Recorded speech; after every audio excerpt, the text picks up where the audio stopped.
오늘 이야기는 대전에 사시는 30대 남성분이 보내주신 사연입니다. 과연 어떤 사연일지 이야기로 만나보겠습니다.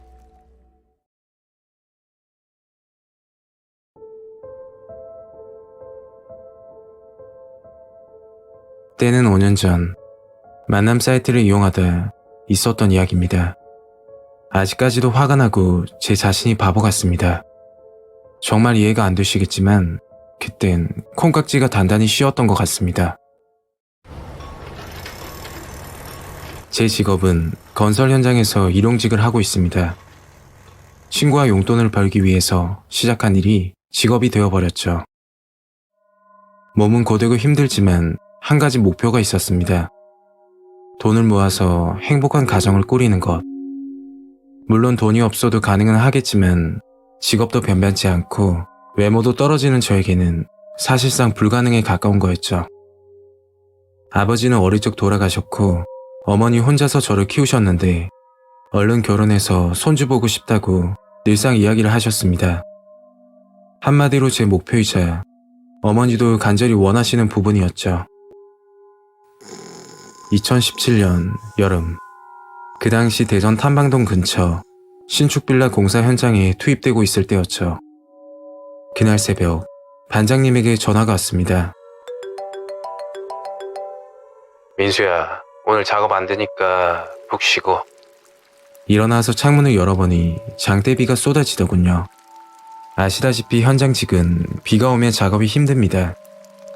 이렇게 쉬는 날이면 숙소 사람들과 국밥에 소주 한잔 하거나 아니면 PC방 가서 게임을 하면서 시간을 보내고는 합니다.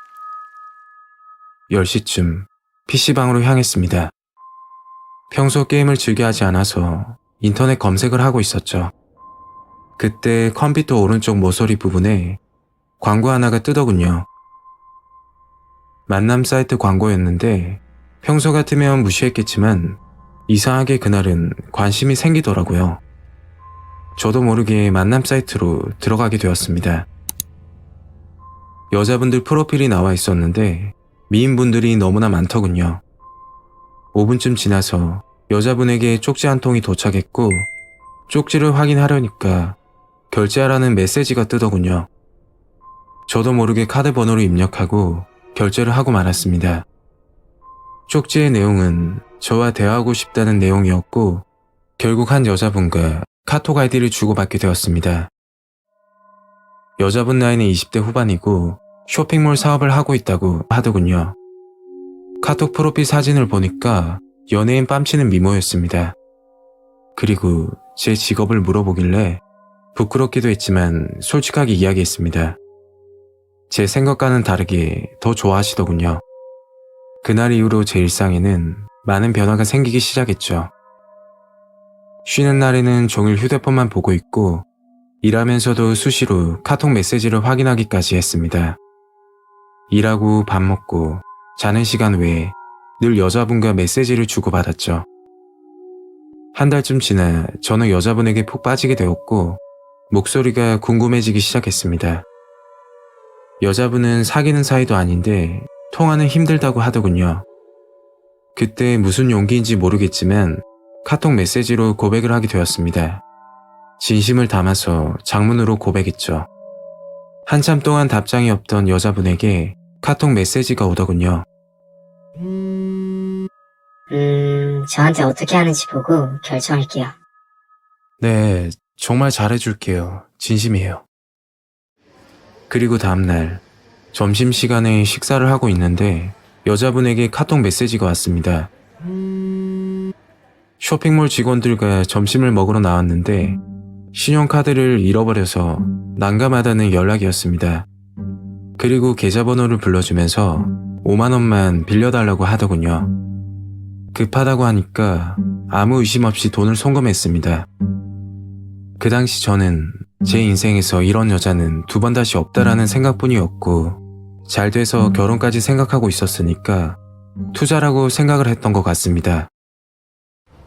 여자분은 돈을 빌려달라는 횟수가 점차 잦아지고 그럴 때마다 돈을 안 주게 되면 연락이 끊어질 것 같아서 더욱 초조했죠. 그런데 3개월쯤 지나 문제가 생겼습니다.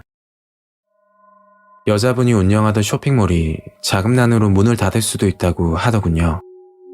그리고 3천만 원이라는 돈이 급히 필요하다고 말했습니다. 아직 이름도 모르고 전화번호 그리고 목소리도 듣지 못했는데 큰 돈을 빌려주기가 망설여지더군요. 그때 카톡으로 장문의 글이 도착했습니다. 오빠, 미안해. 염치가 없네. 돈 안 빌려줘도 되니까 잘 지내. 그래서 작은 돈이 아니니까 만나서 얼굴 보고 빌려주겠다고 했습니다.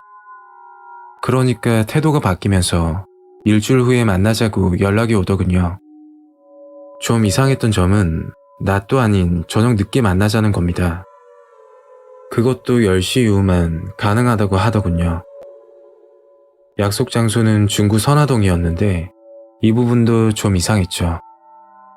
참고로 선화동은 모텔촌으로 유명하다고 알고 있었습니다.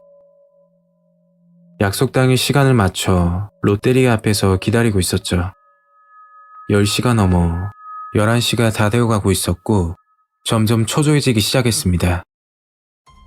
전화번호도 모르니까 카톡 메시지로 어디냐고 물어봐도 답장이 없더군요. 결국 시간은 자정이 다 되어가고 있었고 숙소로 돌아가려는데 카톡 메시지가 오더군요.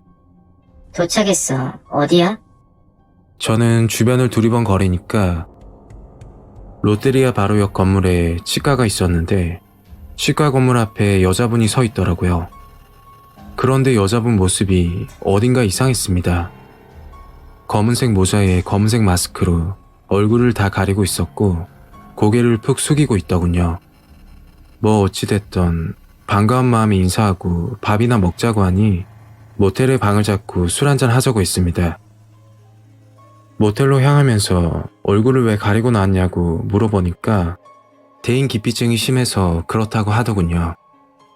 그때까지는 전혀 알지 못했습니다. 편의점에서 술과 안주거리를 사서는 모텔로 들어가려는데 갑자기 다리가 아프다며 업어달라고 하더군요. 여자분을 업고 나서 모텔 방으로 들어갔고 앉아서 술 한잔 하려고 하는데 모자와 마스크를 벗질 않더군요. 저는 벗으라고 여자분은 안 벗는다고 실랑이를 하다가 강제로 마스크를 벗겼는데 제가 알던 여자분이 아니었습니다. 심지어 나이도 저보다 많아 보였죠. 50대 초반 정도로 보이더군요. 이건 아니다 싶어서 자리에서 일어나 모텔을 나왔습니다. 그리고 며칠 후 일을 하고 있는데 갑자기 전화가 오더군요. 성범죄 담당 수사관이라고 하셨고 중강간 혐의로 경찰 출석 요구 전화였습니다. 너무 당황스럽고 무서워서 무슨 말인지 여쭤보니 며칠 전 저와 모텔에 갔던 여자가 저를 신고했던 겁니다. 곧장 그 여자에게 카톡 메시지를 보냈지만 답장이 없었고 다음날 경찰서로 가서 아무 일이 없었다라고 진술했지만 경찰 측에서는 피해자 말만 믿더라고요. 경찰 측에서 모텔 CCTV를 확인했는데 여자분을 업고 들어가는 장면이 촬영되어 있었기 때문에 술에 취한 여자분을 모텔로 데리고 가는 것처럼 보였던 거였죠. 술을 사기 위해 들어간 편의점 CCTV는 그날 녹화가 안 되었다고 하더군요. 결국 경찰 측에서는 피해자와 합의를 해야 처벌 수위를 낮출 수 있다고만 하셨습니다. 저는 하루아침에 범죄자가 되어버렸고 그 여자분에게 합의금 2천만 원을 주게 되었죠. 현재까지 성범죄자로 신상정보가 등록되어 1년에 한 번 경찰서에 출석하고 있습니다. 이 일로 인해서 직장, 친구들, 심지어 어머니까지 저를 비난했고 정말 억울하지만 저 같은 사람도 있다는 걸 알아두시고 조심하시길 바랍니다. 제 이야기는 여기까지입니다. 구독과 좋아요 부탁드리겠습니다. 감사합니다.